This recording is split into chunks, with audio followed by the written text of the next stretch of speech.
podendo perder atletas, e a questão é conseguir realizar essa situação sem atrapalhar a comissão técnica, que sofreu com muitas trocas nos últimos anos. Bom, eu começo aqui, depois aberto.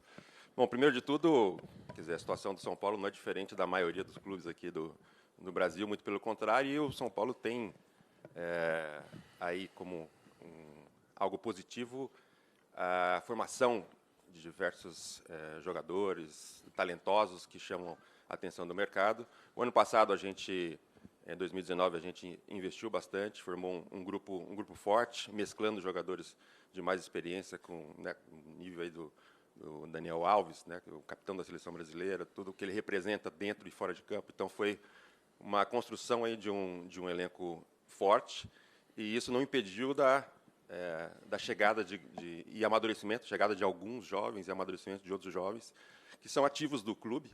A gente sabe da responsabilidade financeira, como falei, não é muito diferente da maior parte dos grandes clubes mesmo brasileiros.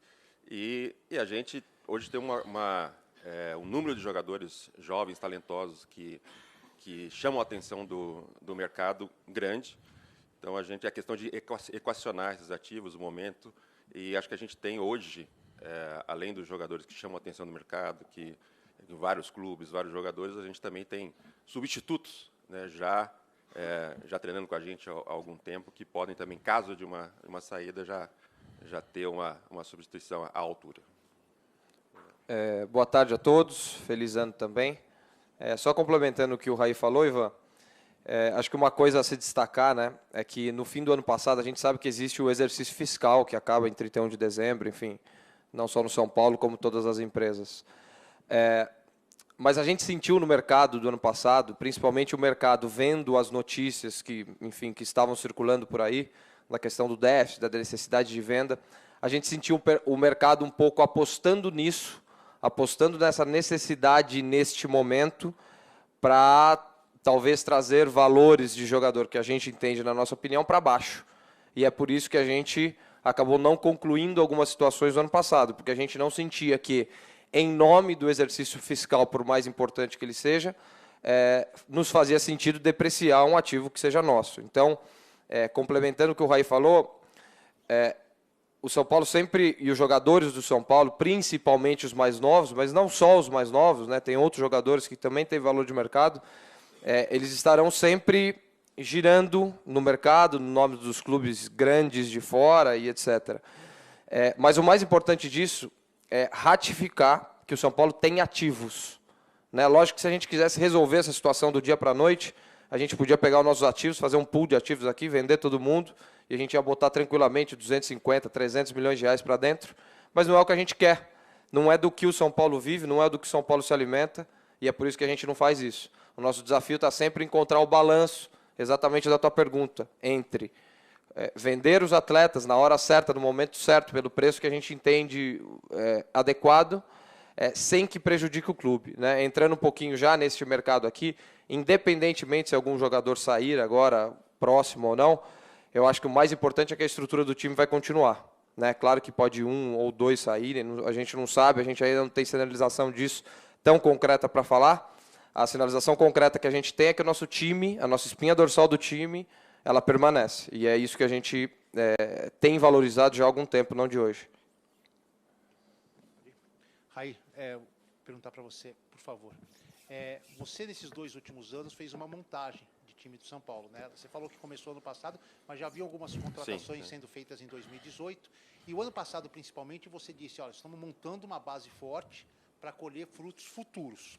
Então, em cima disso, com esse elenco que teve aquisições de jogadores que já estavam aqui, que não teve nenhuma cara nova de contratação, mas que tem 2 jogadores por posição, você acredita que é um ano de frutos e o clube num todo, jogadores, comissão técnica e vocês, diretores, têm que ser cobrados por esses frutos em 2020? Bom, isso na prática se vê, né, de 2018 para 2019, já tiveram menos mudanças do que 17 para 18, e agora 19 para 20 ainda mais. Isso mostra que não teve grande necessidade, porque tem essa estrutura, essa base bem estruturada. Na questão da cobrança, a gente já é cobrado desde o início, não só agora, mas, obviamente, que a gente se cobra, né, ainda mais agora, porque tem um tempo de trabalho, um grupo forte, a gente se cobra, nós mesmos e também o grupo. E para você, Pássaro, por favor, o São Paulo já liberou alguns jogadores e está tentando liberar outros que estão em disponibilidade. O quanto já diminuiu a folha, não sei se você falar em valor, mas em porcentagem, diminuiu a folha, atingiu já a meta que vocês estipularam de diminuição de folha de pagamento? E se o orçamento que vocês têm para 2020, o pagamento das parcelas do Volpi compromete muito, enquanto compromete esse orçamento do futebol para 2020? Sobre a economia, eu prefiro não falar em valores, até porque, como se passou nem um mês, né, Edu? Ainda que o contrato, por exemplo, vou dar um exemplo do Hudson, né? O Hudson está emprestado pelo ano todo, a gente já pode contar a economia do Hudson, mas ela vai ser realizada mesmo quando ele ficar um ano lá, né? E por algum motivo esse empréstimo não se rescindir. Então eu prefiro não falar em números nem percentuais, mas que a gente está trabalhando firme para essa meta de redução. Sobre as parcelas do Volpi, a gente conseguiu, né, parcelar a entrada do ano passado, então a gente conseguiu ter um prazo diferente, tudo alinhado com controladoria e também financeiro, e a gente sabe que em algum momento do ano, exatamente essas parcelas, elas, não todo o valor, mas uma parte, ela precisa voltar de algum jeito com alguma nova receita. E essa nova receita pode vir, inclusive, até do próprio Volpi, né? Então, do benefício que ele traz, das pessoas que ele ajuda a levar no estádio, das camisas que ele vende, enfim, do ambiente que se cria, permanecendo o Volpi aqui por mais 4 anos. Então, com certeza, isso volta de algum jeito, às vezes de uma forma não tangível, mas que a gente vai trabalhar, lógico, para que isso não pese e não comprometa, como você falou. Boa tarde. Eu queria perguntar para o Raí e para o Lugano uma coisa e para o Pássaro outra. Raí e Lugano, vocês foram vitoriosos no clube, e o São Paulo não ganha um título desde 2012, que foi a Sul-Americana. O Paulistão começa na semana que vem, o São Paulo não ganha faz 15 anos. Até que ponto essa pressão atrapalha não só os jogadores, mas até exerce algo em vocês que hoje têm um cargo na diretoria? E para o Pássaro, se me permite já fazer a pergunta de uma vez. Pássaro, essa análise de mercado hoje no Brasil, os clubes brasileiros vendem cada vez mais jovens os seus jogadores e trazem jogadores experientes. O São Paulo agora passa por isso, pode vender algum jogador jovem agora, e trouxe o Daniel Alves já, um jogador veterano do Flamengo. Vai vender o Renier, e trouxe o ano passado o Rafinha e Felipe Luiz. O Palmeiras pode vender o Matheus Fernandes para o Barcelona. Como que você enxerga isso? Dá para mudar? O futebol brasileiro, em quantos anos para você vai conseguir manter por mais tempo esses jogadores e mudar esse movimento? Por favor. Bom, boa tarde. Sin dúvida que, como se falou para nós que fuimos jogadores e que tivemos la sorte, né, de ter momentos victoriosos aqui em São Paulo, estos años sin títulos preocupan, às vezes até desesperan, porque a gente quer fazer o possível e até o impossível para voltar num caminho das vitórias. Obviamente, dentro do campo era mais fácil porque você tinha incidência direta, agora indiretamente tem que mexer em muitas situações para provocar esses títulos. Eu acho que São Paulo está em um caminho consciente, estável, para voltar a ter títulos. Acho que está faltando um título para virar a página. Talvez pode ser o Paulista, como foi no ano 2005, que era algo similar a esta época. Veníamos de uma época sem títulos e um Paulista mudou a energia, mudou tudo e daí uma sequência de anos vitoriosas. Estamos desejando, procurando ese momento de voltar a levantar una taza. Todo comienza con la coherencia no día a día, ¿no? con un trabajo noble, honesto, y tenemos mucha fe que este año, por nuestro elenco, porque estamos mereciendo, o São Paulo va a tener ese título que con certeza va a acordar un gigante y va a ser el primero de varios, ¿no? Porque la historia siempre fue así, el fútbol es cíclico, y esta etapa en algún momento vai mudar e este ano tem que ser esse momento, né? Só complementando o Gano, vou repetir aqui o que eu falei para os atletas na apresentação. O futebol é feito de ciclos e um clube como o São Paulo não pode ter esse ciclo tão demorado, com falta de títulos. E eu acho que a gente tem que usar isso a nosso favor. Você transformar essa pressão em motivação. em motivação e também para se reforçar. Quer dizer, eu já participei, e foi o que eu falei para eles, as minhas maiores vitórias, as minhas maiores conquistas vieram dos momentos mais complicados. E a gente tem que usar isso para fortalecer ainda mais o grupo, se fechar ainda mais e usar isso como uma motivação para voltar a ser vencedor. Eu acho que, respondendo à última pergunta, eu acho que ela vem muito acompanhada da necessidade imediata de resultados que todos os clubes têm no Brasil, né? A necessidade quase que diária de ganhar todos os jogos. E por que isso passa pelos jovens? Porque o jovem naturalmente oscila mais, né, em linhas gerais, em regra geral, do que um jogador um pouquinho mais experiente, mais consagrado, que já tenha vivido outras experiências parecidas. Então, eu acho que é isso que acontece, não só no Brasil, acho que fora também acontece com clubes formadores, né, de vender jogadores talvez ainda não prontos, para talvez comprar ou gastar com jogadores um pouco mais experientes. No São Paulo, você até deu o exemplo do Daniel Alves, né? Além de ser natural que os jogadores mais novos, de novo, em linhas gerais, eles valham mais, né? Eles tenham mais valor de mercado, tenham mais procura, mas aqui no São Paulo eu acho que a gente está fazendo um equilíbrio bacana. Até esses dias eu estava atualizando um controle que a gente faz ali de idades, né? Divididos de idade, e se eu não me engano nós temos acho que 25% ou 26% do grupo acima de 29 anos. Ou seja, a gente tem um grupo, uma boa parte do grupo entre 18 e 23, que é a faixa que a gente divide, 23 e 29. Então, a maior parte está no pessoal um pouco mais novo, né, exatamente pelo fato da gente ter muitos jogadores vindo da base aqui. Mas a gente vê que hoje os experientes que a gente tem no grupo, vamos chamar assim, acima de 29, 30 anos, eles são jogadores muito específicos, muito importantes, não só dentro de campo, como também fora. Você perguntou se o futebol brasileiro tem alguma saída para isso. Eu acho que a saída elas podem ser várias, né? Você conseguindo de outro lugar, quem sabe você consegue segurar isso um pouco mais. Mas acho que a grande mudança mesmo é mudar o formato do futebol brasileiro, para que tenham receitas grandes, importantes, fortes, vindo de outros lugares, não só da venda de atletas. Essa é a minha opinião, pessoal. Boa tarde. Raí, o torcedor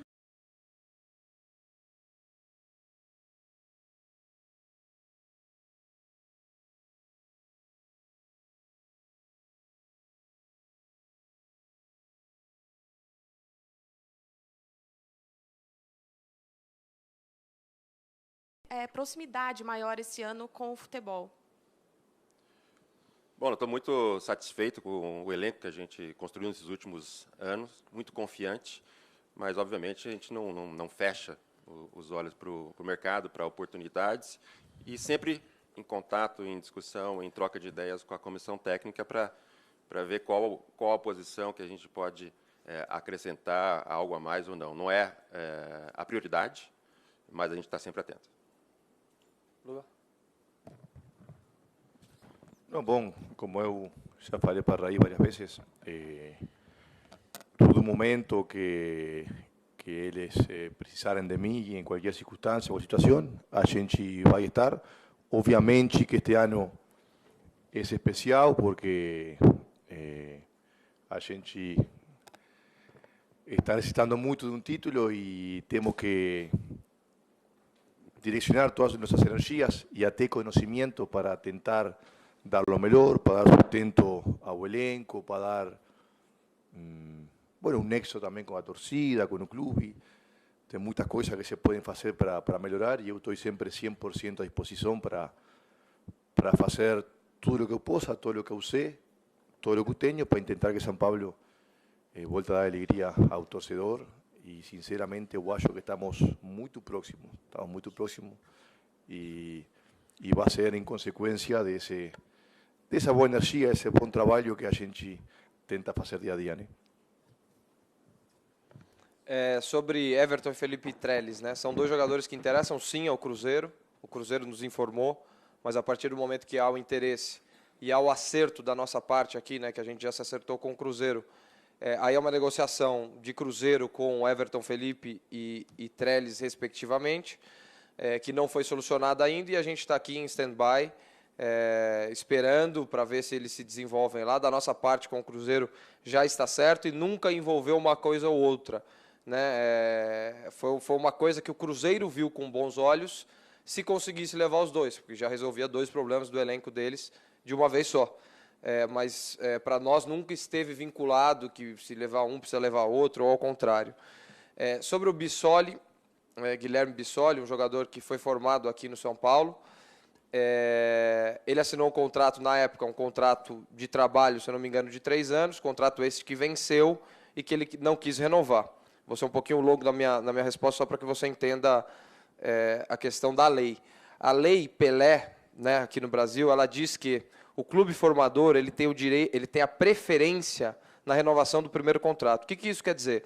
Quer dizer que se eu ofereço determinado contrato e um outro clube oferece exatamente o mesmo, ou até maior, mas se o São Paulo, o clube formador, cobrir essa proposta, o jogador é obrigado a ficar aqui. Ele não pode ir para outro clube. Ele até pode ir desde que esse outro clube indenize.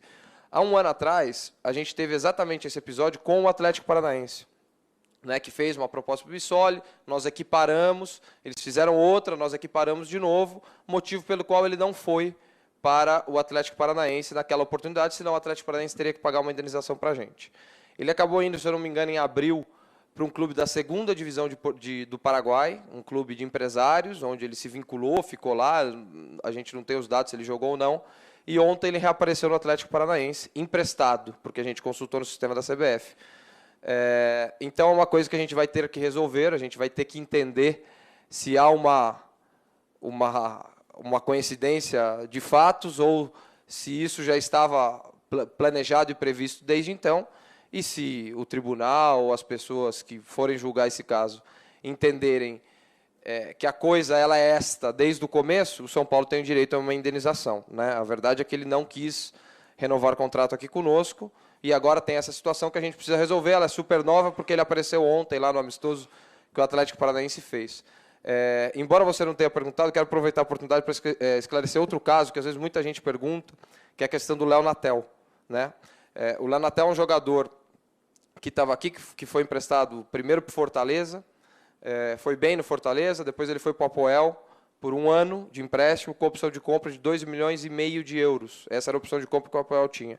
Ele foi muito bem lá, o Apoel apareceu, não tinha o dinheiro, não estava na Champions League, a gente negociou, o Raí participou de todas as negociações também, e a gente chegou a um valor que na época era satisfatório ao São Paulo, a gente fechou e o jogador não quis ficar. A partir desse momento, o jogador nos informou que não tinha interesse em ficar com o São Paulo, mas tinha ainda 1 ano de contrato. O contrato dele vai até 30 de junho. Há aproximadamente 1 mês ou 1 mês e meio, nós fomos informados pelo André Sanches, do Corinthians, presidente do Corinthians, e pelo Duílio, diretor, de que eles tinham interesse em assinar um pré-contrato com o atleta. Então, aqui eu faço um parênteses, não é que eles agiram mal, não é que eles agiram pelas costas, pelo contrário, eles sempre jogaram claro com a gente antes de cada passo. E eles nos informaram isso, tá? E a gente disse, ok, é uma decisão do atleta, a gente não tem o que fazer. E na semana passada eles nos fizeram uma oferta aí para carregar o percentual. A gente ficaria com o percentual para o jogador estar no Corinthians. Considerando tudo que envolve o caso, considerando por ser nosso rival, a gente preferiu que o jogador cumpra seu contrato aqui, ainda que treinando em separado, até 30 de junho. E a partir de 30 de junho ele pode ir para onde quiser. O São Paulo continua à disposição do atleta, caso ele tenha interesse, caso ele mude de ideia e deseje assinar a renovação. Mas se o desejo dele continuar esse de ir para o Corinthians, ele vai, mas vai só depois de cumprir o contrato com a gente aqui. A gente não vai liberar o jogador antes para ir para um rival nosso. Boa tarde. Raí, ficou bem claro na explanação de vocês aí sobre a busca de equilíbrio, as contratações que foram feitas de jogadores que estavam por empréstimo, mas você sabe que o torcedor ele é apaixonado, início de temporada já é um costume, o torcedor fica, quem o meu time vai trazer? E o São Paulo, obviamente, não trouxe ninguém, manteve todo o elenco e fez esses reforços pontuais, está atento ao mercado. Mas para o torcedor, o que você pode dizer pelo fato do São Paulo ainda não ter contratado a ninguém? Ele está meio assim, está meio preocupado. São Paulo não contratou ninguém. Há muito tempo não vence um título. O que você diz para esse torcedor? Primeiro de tudo, que também não é algo exclusivo do São Paulo, né? A gente sabe, e com relação ao São Paulo, ao torcedor, que a gente foi formando esse grupo, mantivemos a base. Eu acho que poucos clubes, né, conseguiram manter a base que a gente tem, sendo que a gente reforçou durante o ano de 2019, que foram contratações festejadas pelo próprio torcedor, e a gente acredita muito neste grupo. E, como falei, a gente continua atento nas oportunidades, nas possíveis necessidades que haja para o nosso elenco, mas que eu acho que foram contratações festejadas pelo torcedor e que não só o ano passado, mas que nas próximas temporadas também a gente espera bastante resultado. Para o Raí e para o Lugano, por favor, que foram jogadores, pela experiência de vocês, pela vivência toda em campo, especialmente aqui no São Paulo.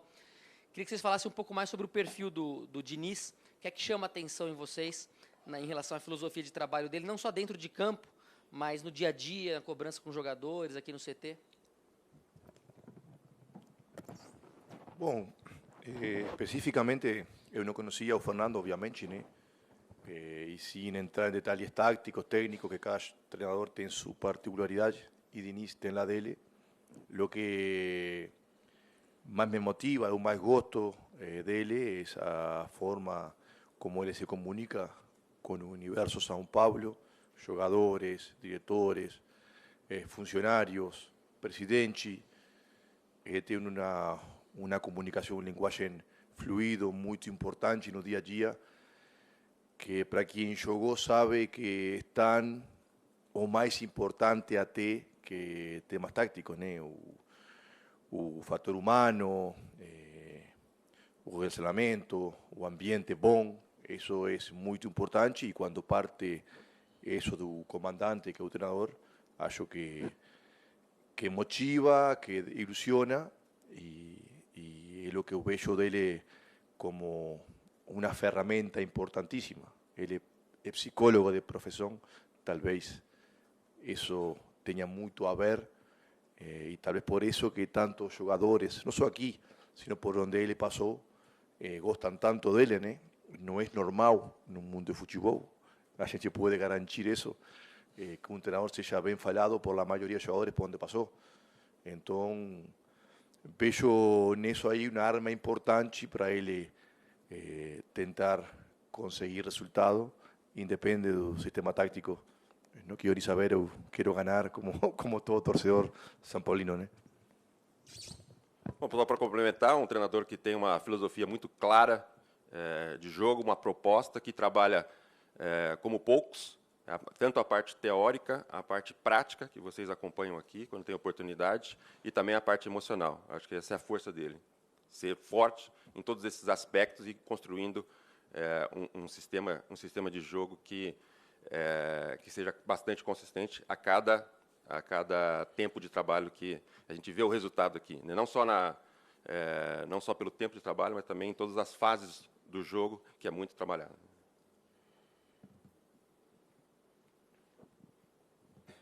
Mais alguma?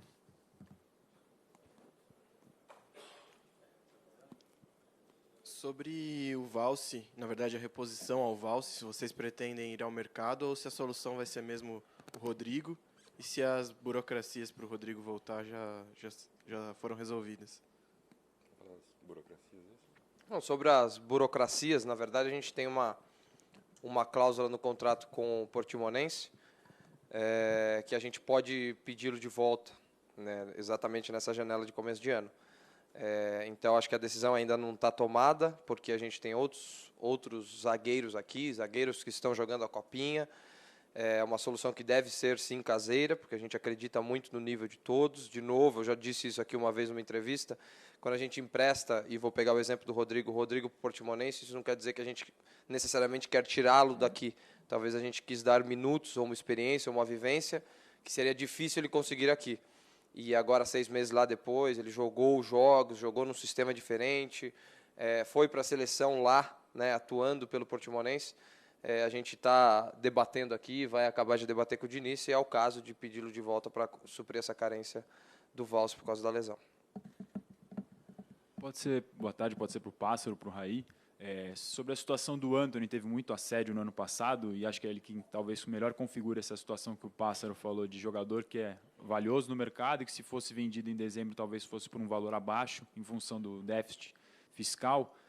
Teve alguma outra situação para o Antony? Quais foram as últimas propostas concretas que tiveram por ele? E que o Diniz disse que já está preparado para uma ou outra perda. A gente sempre vê o Antony como o jogador mais valorizado do elenco e imagina que pode ser esse jogador. Como é que vocês veem essa possível saída dele? Vocês já enxergam uma reposição dentro do próprio elenco? Bom, só complementando sobre o Valse, a gente tem ainda, além da possibilidade do Rodrigo, tem um outro talento aqui, que é o Diego, que está preparado já também para, caso necessidade, além, obviamente, do Arboleda, Anderson Martins e o Bruno.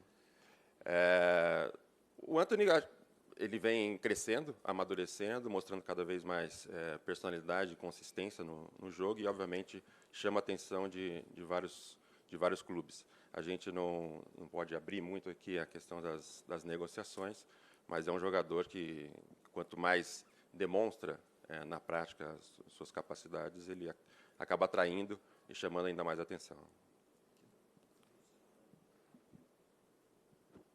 Eu queria saber se nessa janela de fim de ano, além do Antony, né, que acabou se tornando público, outros garotos receberam oferta, né? O Valse também se tornou público, mas Lisieiro, Igor Gomes, se esses jogadores também receberam ofertas formais e se os valores não agradaram também. Na verdade, assim, Felipe, a oferta formal, ela normalmente vem quando o clube de lá tem alguma sensação de que pode ser construída, né? Que ela pode ser concluída. No caso de outros atletas, você citou 2, mas tiveram outros também, outros que ainda estão jogando a copinha, ou outros aqui do elenco. Nós tivemos muita sondagem, que é aquela sondagem que ou a gente abre as portas e a gente tem o interesse em avançar, e outras que a gente fala, não, nesses valores não, ou nesse momento não, ou por esse jogador não. Então, a gente está sempre recebendo esse tipo de sondagem que depende muito do nosso interesse em abrir as portas ou não. Muitos porque a gente não quer perder o jogador, alguns outros porque a proposta sinalizada ou os valores sinalizados não nos agradam e a coisa acaba nem acontecendo. Mas sondagem e assédio do mercado por esses jogadores a gente recebe praticamente diariamente. Aí depende do nosso interesse em continuar com elas ou não. Para o Pássaro de novo. Pássaro, não é nenhuma pergunta, é mais gostaria de uma explicação, se possível, sua, sobre a questão do Daniel Alves pagamento. Muito se fala, e eu queria que você confirmasse ou não, que ele tem recebido uma parte do que foi combinado e que em abril o São Paulo tem que pagar um valor grande, que é a diferença mensal dessa parte até abril. E que o São Paulo pediu esse tempo a ele para poder viabilizar parceiros que ajudassem nesse pagamento. Eu queria que você, então, explicasse como funciona essa mecânica, se é essa mecânica mesmo, se esse dinheiro, se não tivermos, a gente não tem informação fora da ZON, que hajam parceiros já alinhados com o São Paulo, se esse dinheiro sai do orçamento desse ano, se esse dinheiro já está separado e não compromete o orçamento, se o Daniel Alves vai negociar esse valor, enfim, que você desse uma explicação geral do caso do Daniel Alves. Na verdade, Edu, isso não é uma exclusividade do Daniel Alves, né? Hoje em dia, nos contratos que a gente faz, aqui fora ou aqui em outros clubes, é natural que o jogador receba o salário ali por mês, né, aquele valor, e que ao longo do ano, ou ao longo da temporada, ou ao longo, enfim, do jeito que a gente combinar, ele receba algumas parcelas maiores, né, que acerta um pouquinho o nível do que foi combinado. Isso não é só uma forma de jogar para frente. Não, ele tem um outro motivo por trás. Normalmente, ele fica depois das janelas. Então, os outros jogadores aqui, se a gente pegar agora o Vitor Bueno, que assinou agora, ou o Pablo, etc., esses valores normalmente são feitos sempre em setembro. Por quê? Porque se por acaso acontecer alguma coisa e a gente vender o jogador na janela, a gente evita de pagar esse valor que está lá para frente, né? Então, essa é a ideia. O caso do Daniel Alves não é diferente. Então, não é que a gente pediu e ele entendeu.